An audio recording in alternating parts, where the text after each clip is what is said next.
тосын сый бар деп. Қалай ойлайсыздар, қатысушылар? Ал кімге келді бұл жолы бұл сюрприз? Балауса ханым, білмейді, бәрінің ойы бір сол Заринаға келіп отыр. Бір ауыздан Зарина деп. Зарина, бір ауыздан. Зарина өзі маған емес дейді. Бір ауыздан демесе, мен келіспеймін, может. Мен басқа біреуді ойлаймын. Маржанға келген сияқты Балауса ханым. Маржанға келген сияқты. Маржанға келген сияқты кеше деген. Мына жерде Тәуіржан шыққан кезде көңіл түсіп қалып еді ғой, сондайға бір кешірім ретінде бір Тәуіржан бір сюрприз жіберген сияқты Маржанға. Жақсы, Айбек. Менің ойымша Ақерке келген сияқты кішкене көңілі құлазып отыр ғой, енді бір ағамызды, Сержан ағамызды сағынып. Сержан последнее время бір романтик болып бара жатыр еді ғой. Осы жолы бірдеңесін көрсетеді. Бәлкім дейсіз, иә? Маржан. Мен де ойлаймын, Заринаға келген шығар Тәуіржаннан деп. Жоқ, Балауса ханым, айтсам бола ма? Мен негізі интуициям алдамайды ғой, негізі Жасминге келді ау деп тұрмын негізі. Жасмин. Бәлкім Расулбек те барлығын айтпай ақ қояйын енді. Дегенмен де бәлкім болып қалар. Көрейік, иә? Алишер, тағы да бір нәрсе айтайын деп тұрсыз. Иә, білмеймін, может, Аягөз екеумізге келген шығар. Айда мен Арундан тағы бір сыйлық бар сияқты бір күшті болып тұр. Ой, қарапайымсыз ғой сондай. Дегенмен білмеймін, бір ерекше жанға арналған тосын сый. Және де сіздер ойлап отырған жан ба, жоқ па, әлі де ойланып тұрмын. Ау, Адыл. Гүлнұрға келген сияқты деп ойлаймын. Гүлнұрға? Иә. Кімнен деп ойлайсыз? Үміткер бар еді ғой, Олжас. Балауса ханым. Жоқ па? Тоқтатып қойған еді ғой, жақында ғана үміткер күтемін деп кеше ғана айтты. Бүткіл деген жаңалықтан Мен айтайыншы. Менің ойымша мүмкін Олжас Фортунаға келді ма деп ойлаймын, сүйем сен нан ұрсын деп нан әкеп ше қолын. Ой, Айбек.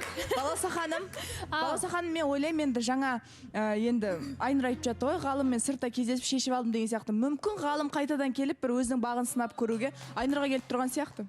Бәлкім, жақсы. Тосын сыйды көретін уақыт келген сияқты. Ол үшін Жандос келсін ортаға. Жандос, келіңіз. Қандай тосын сый? Балауса ханым, бұл тосын сый Заринаға хаты бар. Заринаға хаты бар дейді. Зарина, келіңіз.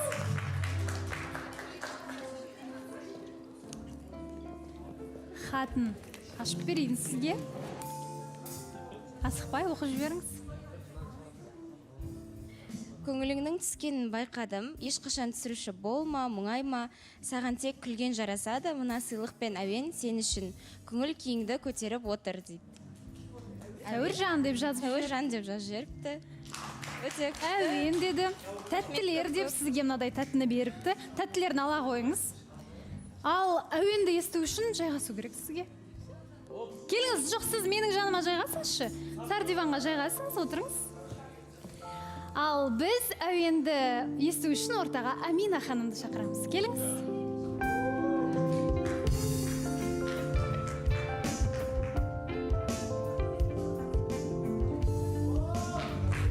Қош келдіңіз. Қош келдіңіз. Сізге микрофон. Ген сияқты ше. Мәссаған. Өзім жаңа үйшігін, керек затын, тағамдарын бәрін алып берем деп. Сонымен мен мүлде бүгін ештеңе күткен жоқпын енді. Біз кездесуде жоқ деген. Бұл енді бір материалдық сыйлық емес, бұл бір рухани сыйлық болған сияқты шынымен де. Менталды, сіздің ішкі жан дүниеңізге ем болатындай айтамыз ғой, музыка емдейді адам жанын деген сияқты. Сондай бір сізді елжіретіп, жібітіп жіберген жайы бар. Тәуіржан, жарайсыз, нағыз ер азаматсыз. Қыздың көңілін аулап, көңілін бірден көтеріп тастадыңыз. Жақсы, жайғаса қойыңыз, тәттілеріңізді алып. Таң қалдыру деген осындай сияқты біртіндеп қыздың жүрегін жаулау үшін ер азамат нақты қадамдарын